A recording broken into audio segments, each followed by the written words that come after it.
must say, a few things make an unparalleled combination of elegance and majesty, striking the same chords of pure royalty, glamour, and perfection. This one stood tall and strong over the centuries, housing monarchs who shaped the world and also home to some of the finest jewels.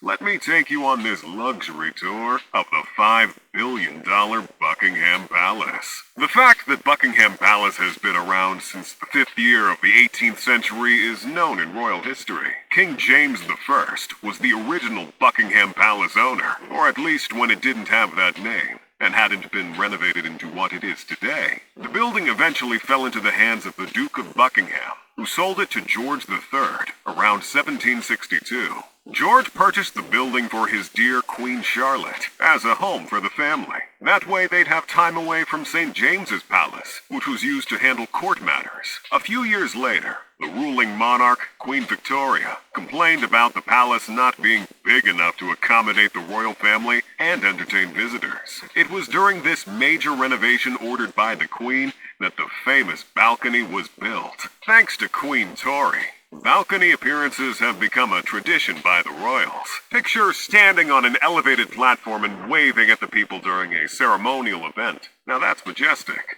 Fast forward all the way down to King Charles III's reign, the palace has a more modern and expensive look with a billion-dollar aura. Thousands flood its gates regularly, and they make a fortune off tourist attractions to the palace. Let's look at some of the magnificent structures and parts of this magnificent palace called Buckingham Palace. The palace's entrance is the most populated area, usually by citizens and tourists who want to get a feel around. The front of the palace has a floor space of over 830,000 square feet, one of the largest floor spaces owned by a palace. It is at this entrance that you'll also find the delectable Queen Victoria Memorial. If you've never seen this memorial before, you're surely missing one of the most astounding sights your eyes will see. The first thing about this memorial that screams wealth is the 25-meter-high monument of Queen Victoria. It is made from Pentelic marble, weighing 2,300 tons, one of the best-priced marbles on the market.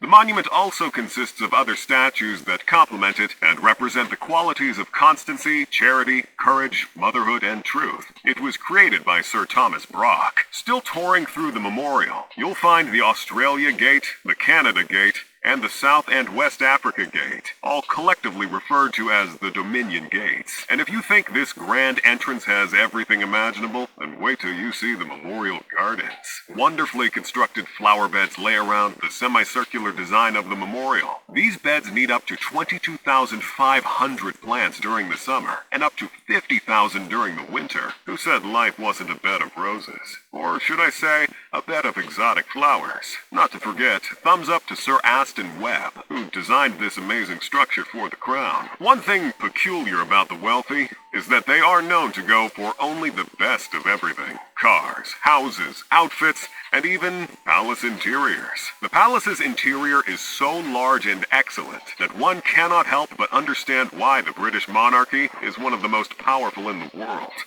And trust me, it's not only about these interiors. The Buckingham Palace rooms are 775 in number. These are divided into staff bedrooms, numbering 188, offices numbering 92, 52 principal bedrooms, 19 staterooms, and 78 bathrooms. Did you also wonder if every one of these bathrooms is in use? Well, it's the palace.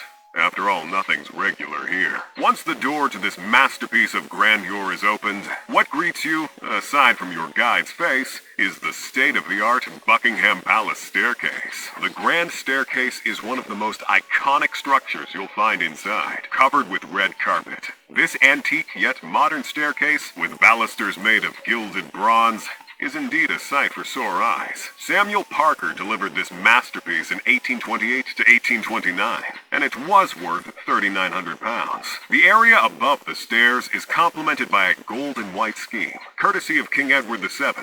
Directly above is the dome, which lets in natural light, giving the area a radiant look. The dome's made from panes of glass, 40 in number, with angelic figures engraved in them. Talk about heaven on earth. What other exciting inclusions can be seen around the stairs? Well, of course, the portraits. The excellent Queen Victoria had portraits of family members hung upon the walls. This gives the palace a feel of home and ancestry. George III, Queen Charlotte, the Duke and Duchess of Kent, and her favorite uncle, William IV, and his bride, Queen Adelaide.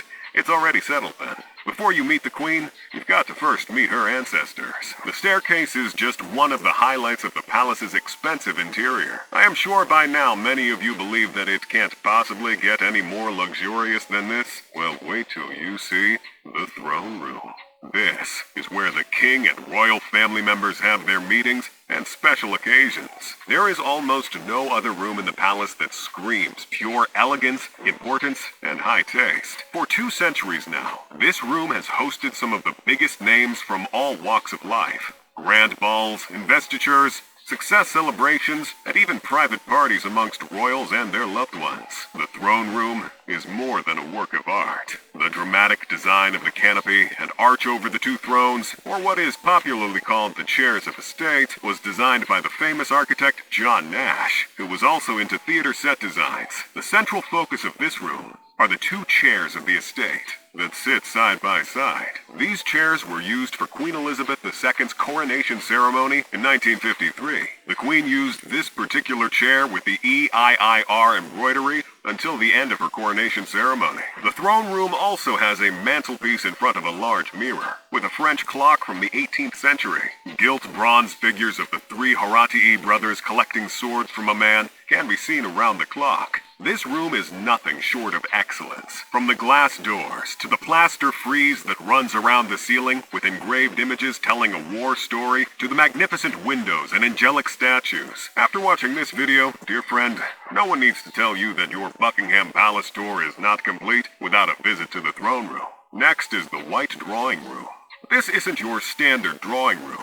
I can assure you the golden white glory of this room leaves its visitors in awe and yearning for more. The drawing room is aesthetically pleasing to look upon, especially if you are one with an eye for art. This beautiful stateroom has some immersive artifacts that'll take your breath away. Let's take, for example, the grand piano. Queen Victoria and her husband, Prince Albert, loved music and had pianos installed in private apartments of every residence they owned. Although the piano was initially designed as a showpiece for the palace's staterooms, Queen Victoria still had Erard, an artist, include the singeries among other instruments decorations. You'll also be interested in this lovely lampstand called torchère. You'll find them at different places around the palace, most often used to support exotic candelabras. The details of this stand are exceptional, with the crane supporting the tray on top, the gold designs, and the electric candles. Simply exquisite. One more thing we find in this room that is worthy of mention, not just because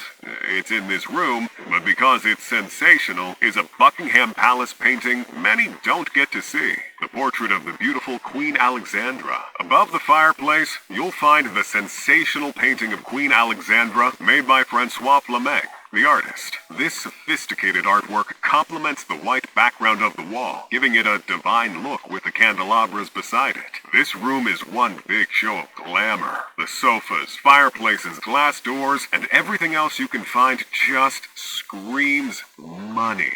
The one thing about the British monarchy we all know, like almost any monarchy worldwide, is that they're heavy on art. And not just artworks native to the Brits, but even artworks from places like Africa, Rome, and many others. The Queen's Gallery is a place where the best artworks in the world by some of the finest artistic minds, like Leonardo da Vinci, are found in this vast collection of artworks. The gallery, which was constructed out of the bombed ruins of the old chapel, rotates artworks from the royal collection occasionally. This means they take new sets of artifacts from the collection to the Queen's Gallery from time to time. The royal collection is where all the artworks acquired by the crown or individual royal family members are kept. You'll find paintings, furniture, paperwork, and many other precious objects here. The Buckingham Palace Gallery displays an average of 450 artworks from the royal collection. Now that's a lot of art right there. There are annual programs held by the gallery from time to time for the exhibition of these artworks to visitors. The artworks here are awe-inspiring and beautiful.